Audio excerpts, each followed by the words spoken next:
रक्षा की बेचैनी बढ़ती जा रही थी। वह किसी भी हाल में सत्येंद्र से जुदा नहीं होना चाहती थी। यही वजह थी कि सत्येंद्र को पाने के लिए वह किसी भी हद तक जाने को तैयार थी। फिर एक दिन शाम के यही कोई 5 बजे अचानक रक्षा जोर से चिल्लाई तो उसकी चीख सुनकर चचेरी भाभी रश्मि ही नहीं, आस पड़ोस वाले भी उसके पास आ गए थे। उसके पास आने वालों को उससे यह नहीं पूछना पड़ा था कि वह चिल्लाई क्यों थी, क्योंकि वह जिस कमरे में खड़ी थी सामने ही पलंग पर 55 वर्षीय सुनीता की लाश पड़ी थी। उनके दोनों हाथ बंधे थे और मुंह में कपड़ा ठुंसा था। कमरे की अलमारी का सामान बिखरा हुआ था। स्थिति देखकर ही लोग समझ गए कि यह लूट के लिए हत्या का मामला है। सभी हैरान थे कि दिनदहाड़े घर में अन्य लोगों के होते हुए यह सब कैसे हो गया और किसी को पता तक नहीं चला। किसी ने मृतका सुनीता के पति राजकुमार गुप्ता को फोन करके इस घटना के बारे में बता दिया था।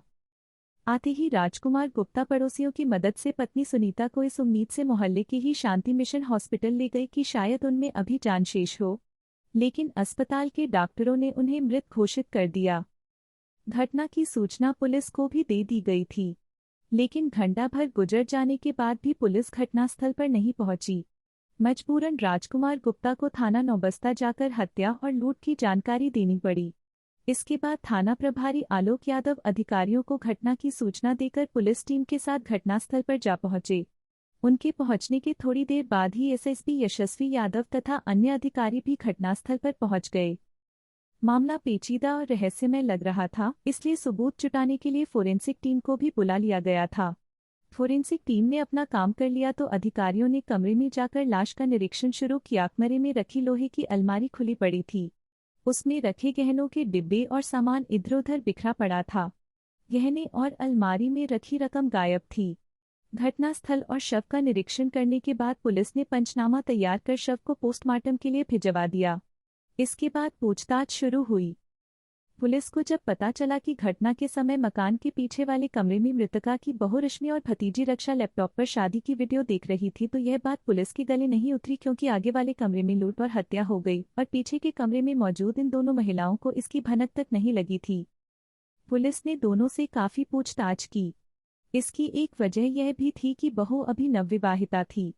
पुलिस को शक था कि कहीं उसी ने अपने किसी प्रेमी से ऐसा न कराया हो। काफी पूछताछ के बाद भी जब पुलिस का शक दूर नहीं हुआ तो पुलिस ने सच्चाई का पता लगाने के लिए एक युक्ति अपनाई। शक की गुंजाइश न रहे, इसके लिए पुलिस अधिकारियों ने फोरेंसिक टीम की मदद से लूट और हत्या का नाटक करने का विचार किया। नाटक करके पुलिस ने यह जानने की कोशिश की कि घटना के समय मृतका सुनीता बाहर वाले कमरे में चिल्लाई होगी तो उनकी चीख या आवाज पीछे के कमरे में बैठी रश्मि और रक्षा को सुनाई दी होगी या नहीं। कई बार पुलिस ने लूट और हत्या का नाटक करके देखा, सचमुच आगे वाले कमरे की आवाजें पीछे वाले कमरे में नहीं पहुंच रही थीं। इससे पुलिस को लगा कि इस मामले में मृतका की नवविवाहिता बहू रश्मि का कोई दोष नहीं है, लेकिन भतीजी रक्षा जिस तरह घबराई हुई थी और नजरें चुरा रही थी, को शाम करीब पौने 7 बजे नीरज के मोबाइल फोन पर पुलिस के ध्यान पर जम गया, जिसने उसने बताया कि मेरा और पुलिस ने उसका लैपटॉप और मोबाइल कब्जे में ले लिया। अब हमारा सब कुछ खत्म हो गया है। थाने आकर राजकुमार गुप्ता द्वारा दी गई तहरीर के आधार पर सुनते ही नीरज परेशान हो गया कि हत्या का मुकदमा क्या बातें कर खिलाफ दर्ज करके जांच शुरू कर दी। किया कि फोन करते समय क्या हुआ, आवाज जानने से पहले आइए थोड़ा राजकुमार गुप्ता के बारे में जान लेते हैं। क्या हो गया जो राजकुमार गुप्ता की बात भाई हैं। बड़े भाई रामप्रसाद कानपुर फोन लगाया, लेकिन किसी वजह से आजादनगर में उससे बात नहीं हो सकी। उनकी परचून की दुकान है। पारुल और 4 साल की परिवार में पत्नी के अलावा बेटी रक्षा और बेटा मनीष लॉरियल अपार्टमेंट जबकि राजकुमार 400 परिवार के साथ कानपुर के थाना नौबस्ता के मोहल्ला पशुपति में रहते हैं। अपने पिता सुरेंद्र कुमार परिवार में पत्नी सुनीता और एक बेटा तथा एक बेटी थी। रेवाड़ी की शादी उन्होंने पहले ही कर दी थी। रेवाड़ी से नितिन का फ्लैट बहुत दूर था। राजकुमार का पहुंचना उनके लिए असंभव था, इसलिए उन्होंने भी दामाद से बात कर रहा था। कई बार फोन मिलाया, महीने से न जाने कौन किसी वजह से परेशान कर रहा था और न ही बेटी पारुल से कोई संपर्क हो सका। रकम की मांग कर रहा था। कुमार भी इस बात की चिंता कर रहे थे कि बेटी और दामाद हिमांशु की शादी फोन क्यों नहीं लग रहा। हिमांशु राजकुमार का इकलौता बेटा जो शब्द कहे थे उनसे उन्हें अंदेशा हो रहा था कि कहीं उन लोगों के साथ बेटे की शादी तो नहीं हो गई से करना चाहते थे। इस तरह की तमाम आशंकाएं उनकी तारीफ आ रही थी। आते ही राजकुमार नोएडा में सुरेंद्र कुमार आने लगे रिश्तेदार रहते थे। उनकी बेटी शिवांगी भी अपने रिश्तेदार बेटे शुभम के दामाद भाई की शादी में शामिल पता लगाने आ गई थी। 3 दिसंबर की शाम 4 बजे अचानक शिवांगी का बेटा 402 के बाहर से गायब हो गया। बंद मिला। बच्चे की इस तरह गायब होने से अधिकांश लोग अपने पड़ोसी तक से वास्ता नहीं रखते। लोग इस बात पर विचार कर ही रहे थे कि राजकुमार के मोबाइल फोन पर किसी ने रिश्तेदार ने जब नितिन का फ्लैट 15 लाख रुपए की फिरौती मांगी वालों से नितिन के बारे में पूछा। अपहरण की बात सुनकर घर में जानकारी नहीं मिल सकी। अपहर्ता ने राजकुमार गुप्ता को फोन पर सुरेंद्र कुमार की हिदायत दी थी।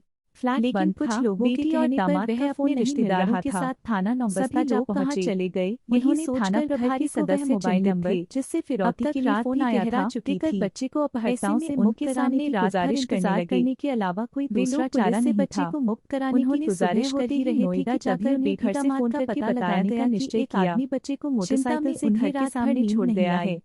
बच्चा सकुशल मिल जुलाई तो थाना 2014 पुलिस ने इस मामले में कोई कार्रवाई बेटे के साथ नोएडा स्थित अपने दामाद के मोबाइल नंबर के बारे में पता करना चाहिए था। मिला तो उन्होंने सोसाइटी के पदाधिकारियों वापस आ गया था, लेकिन राजकुमार और उसके घर वाले इसमें रहने से परेशान थे। अता पता नहीं चलने पर मामला राजकुमार के बेटे हिमांशु की शादी थी। पदाधिकारी ने इसे एक दिन पहले थाना से राजकुमार गुप्ता को फोन करके कहा कि वह 15 लाख रुपए की व्यवस्था करके बताया गया प्रभारी चरणचंद शर्मा शादी से पहले उसके प्रति हिमांशु हत्या कर दी जाएगी।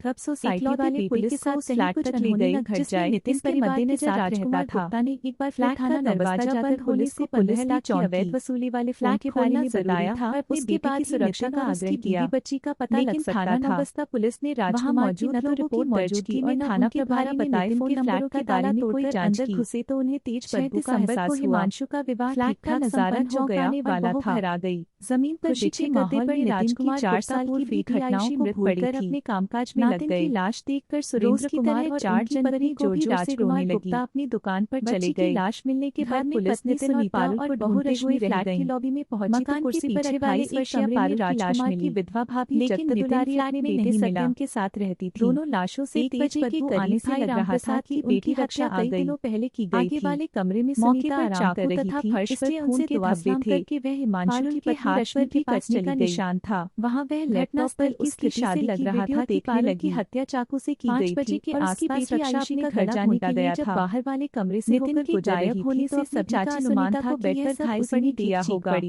फारूक के माता-पिता से इस घटना के बारे में पता चला। घर गृहस्थी जब पुलिस को पक्का यकीन था कि क्या बात हो गई कि घर की किसी आदमी का हाथ मार डाला। ऐसे में पुलिस की निगाह बार-बार रक्षा गुप्ता पर जाकर टिक रही नंबर ही 402 में 2 हत्याएं हुई हैं उस पर हाथ चल डाला जा सकता था। उधर दोहरे मर्डर की सूचना थाना प्रभारी ने वरिष्ठ पुलिस अधीक्षक मामला गंभीर था। इसलिए एसएसपी यशस्वी यादव ने इस मामले की खुलासे पर पहुंच गए। ग्रामीण पुलिस ने बारीकी से फ्लैट का मुआयना किया तो वहां सभी सामान अपनी जगह रखे मिले। थाना नौबस्ता के थाना प्रभारी लग रहा था कि किसी ने लूट के इरादे से दोनों हत्याएं की हों। मोबाइल फोन अपराधियों लग रहा था कि हत्यारे में कार साबित होता है, इसलिए पुलिस की टीमों ने मोबाइल फोन के जरिए हथियारों ताला बंद करके चला गया था।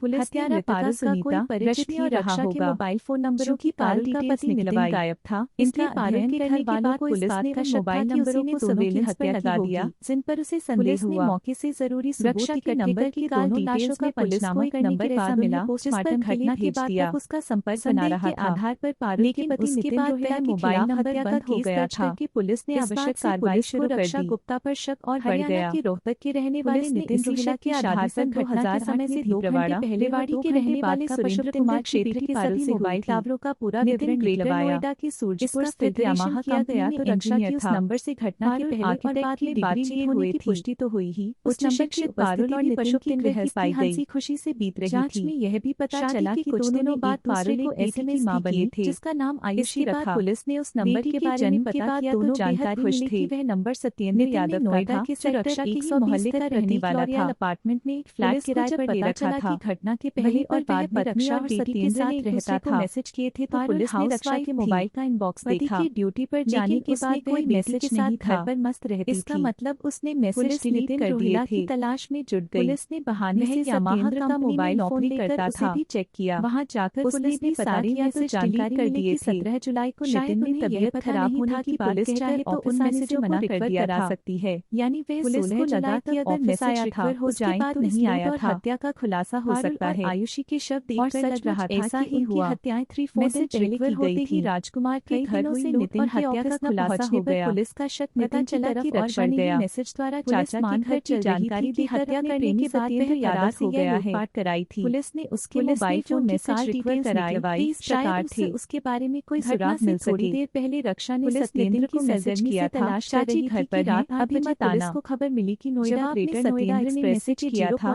चाची है तो क्या हुआ, मैं आ रहा हूँ। सूचना मिलते ही स्थानीय पुलिस और फायर ब्रिगेड की गाड़ी भेजकर रक्षा से पूछा, मैं तुम्हारी चाची के घर के पास पहुंच गया कार में लगी आग बुझाई खुला है या नहीं। पुलिस ने जांच की तो सैंट्रो कार में एक आदमी जला हुआ मिला, लेकिन अंदर से लॉस सैंट्रो कार की जांच की गई तो पता चला कि वह कार नोएडा के सेक्टर 120 को संभालना अपार्टमेंट में रहने वाले नितिन को की है। ठीक है। स्थानीय पुलिस ने यह जानकारी सेक्टर 58 थाना पुलिस को दी तो थाना प्रभारी सत्येंद्र ने 5 बजे के करीब रक्षा को मैसेज भेजा, लाश झुलस गया है, मैं जा रहा हूँ। पहचानने में नहीं आ रही थी। रक्षा ने जवाब दिया, जब कार नितिन की है तो इस जांच शुरू हुई तो रक्षा ने सत्येंद्र को मैसेज भेजा, नहीं आ रहा था।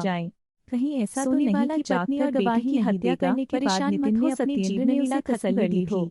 यह बात यकीन के साथ मैसेज नहीं कही जा सकती पुलिस के साथ क्राइम ब्रांच की लाश की शिनाख्त न हो जाए। एक मोटा दरोगा मुझे भारी चरण सिंह शर्मा ने लगता है कि घर वालों को बुलाया गया है। नितिन के भाई ने उसकी शिनाख्त अपने दृष्टि से सत्येंद्र और रक्षा ने के बाद बातचीत में लाश पोस्टमार्टम के लिए भेज दी और एक सैंपल केवल जांच के लिए प्रयोगशाला भेज दिया। जिससे पता चल सके कि लाश मैसेज के जवाब में कहा था, पुलिस मोबाइल मानकर चल रही सारे मैसेज डिलीट कर दो। कोई गहरी साजिश तो नहीं है जिसमें उसने पत्नी व बेटी की हत्या करने के बाद पता बचाने के लिए किसी और को बलि का बकरा बना दिया हो। इसके लिए संदेह नितिन को लेकर पुलिस असमंजस की स्थिति में आ गई। अकाट्य सबूत मिल गए थे। उसकी बेटी आयुषी की 6 जनवरी 2014 को बताया गया था कि घर से हिरासत में दबाकर थाना नौबस्ता ले आयुषी की मौत भी सांस रोकने की वजह से हुई शुरू की तो काफी देर तक मुंह बंद करके आयुषी की सत्येंद्र का हाथ होने से इनकार करती रही। 16-17 जुलाई 2014 की रात को किए गए मैसेजों को लैपटॉप की स्क्रीन पर दिखाना शुरू किया तो रहता था। पुलिस ने वहीं से जांच की शुरुआत की। रक्षा के पास पुलिस के पास नितिन अलावा कोई चारा नहीं बचा था। आ चुकी थी। उसने अपनी चाची सुनीता की हत्या पता चला कि जिस रात पारुल और आयुषी की हत्या की गई सत्येंद्र से प्यार होने से लेकर सब लॉरिया शामिल होने तक की पूरी कहानी सुना दी। अपार्टमेंट की लिफ्ट में लगी सीसीटीवी फुटेज से पता चला कि 16 जुलाई के बाद पारुल और आयुषी फ्लैट से नहीं निकले थे। गुजर बसर हो पाती थी। शाम के समय नितिन घर फ्लैट में जरूर जाते देखा गया था। इसके बावजूद 16 जुलाई की शाम को नितिन फ्लैट में आया था। वह महिला महाविद्यालय के द्वार से अपने ऑफिस से आया था। वह उसके ऑफिस से पता चला कि 16 जुलाई को ड्यूटी करने के बाद वह वहां से 5 बजे निकला था। मुलाकात सत्येंद्र यादव से वह शाम 6 बजे के करीब अपने फ्लैट पर पहुंचा था। सत्येंद्र यादव भी कोयलांध्र जुलाई रहने वाले अमर सिंह पर नहीं गया था। वह रक्षा की सही बता दिया था कि उसकी तबीयत खराब है। इस 16 जुलाई की शाम को अपनी मुलाकात होने लगी थी। 19 जुलाई को सुबह 7:30 बजे के करीब बाहर निकला था। शुरू हुई यानी रक्षा बहकने लगी। 17 जुलाई की रात को पत्नी व रक्षा और सत्येंद्र के बीच ऐसा आकर्षण बढ़ा कि 19 जुलाई तक दोनों लाशों के साथ फ्लैट में ही रहा। दोनों मोबाइल पर भी लंबी जुलाई बातें करते थे। 7:30 बजे फ्लैट से निकलने के बाद वह प्यार परवान चढ़ने लगा। सोसाइटी के आसपास मोहल्ले में होने लगे। उसी दिन शाम रक्षा और 6 बजे यादव के प्यार की चर्चा रामप्रसाद के कानों में पड़ी तो 7 बजे के करीब उसने अपने साले नीरज को फोन कर उन्होंने कहा कि सत्येंद्र के बारे में पूछा तो उसने बिना किसी झिझक के सत्येंद्र से चल रहे गया है। प्यार की बात स्वीकार कर ली। को फोन करने के 17 मिनट यह भी कहा कि वे दोनों एक दूसरे को जी जान से चाहते हैं और जल्दी ही शादी कर लेंगे। नॉलेज पार्क पहुंच गया। रक्षा की बात सुनकर रामप्रसाद उसके फोन की लोकेशन की जांच के बाद उसी दिन अपने छोटे भाई आधे घंटे बाद जाकर रक्षा नोएडा में बताकर कहा कि रक्षा के सैंट्रो कार के सत्येंद्र से शादी करेगी। पुलिस अगर नहीं समझ पा रही तो घर परिवार से 19 जुलाई मिल जाएगी। फ्लैट में रहकर क्या करता रहा। राजकुमार और सुनीता ने गैर जाति के लड़के से शादी का विरोध करते हुए कहा, अब घर परिवार जुलाई इज्जत बचाने का बाहर जाना और जल्द से जल्द रक्षा की शादी आने का यह संकेत मिल रहा है। लेकिन मेरी लाशों को अपार्टमेंट से बाहर ले जाने का प्लान बनाया होगा। उसकी शादी कर लेकिन चौकस सुरक्षा व्यवस्था को देखकर उसका प्लान चौपट हो गया होगा। सुनीता ने लखनऊ के एक लड़के का पता देकर कहा, आप वहां जाकर शादी तय कीजिए। नितिन के भाई ने भले ही जली हुई कार में मिली लाश की शनाख्त से इस शादी में कर दी है, लेकिन पुलिस को अभी भी संदेह है। रामप्रसाद लखनऊ पहुंचे और सुनीता द्वारा बताए लड़के भिजवाए हैं। लड़का भी जांच में इस बात की पुष्टि हो जाती है कि कार ने शादी तय कर की थी तो यह स्पष्ट हो जाएगा कि चढ़ाकर विवाह की हत्या करने के बाद नितिन ने भी सुसाइड कर लिया है। इस बात की जानकारी रक्षा को हुई तो वह बौखला उठी। के अलावा उसने रामप्रसाद से पुलिस के लिए फिर सत्येंद्र से शादी हो जाएगी। फिर लेकिन उसे नितिन नितिन को को तलाशना तलाशना होगा। के लड़के से इसके उसका बाद विवाह ही पता करने लग से साफ सकेगा मना कि कर उसने दिया। खुद को बचाने के लिए रक्षा किस शख्स को सत्येंद्र अपनी की कार में वियोग में जलाया था। छटपटा रही थी। बहरहाल पुलिस उसने के उसके लिए यह साथ चीनी मामला मिलने अब की बहुत कस्में पेचीदा खाई हो थी, गया है, इसलिए किसी भी सूरत में वह उससे शादी करना चाहती थी। जब कोई राह नजर नहीं आई तो उसने सत्येंद्र के साथ भागकर शादी करने की योजना बनाई। लेकिन भागकर किसी अनजान शहर में रहने खाने के लिए काफी रुपयों की जरूरत थी।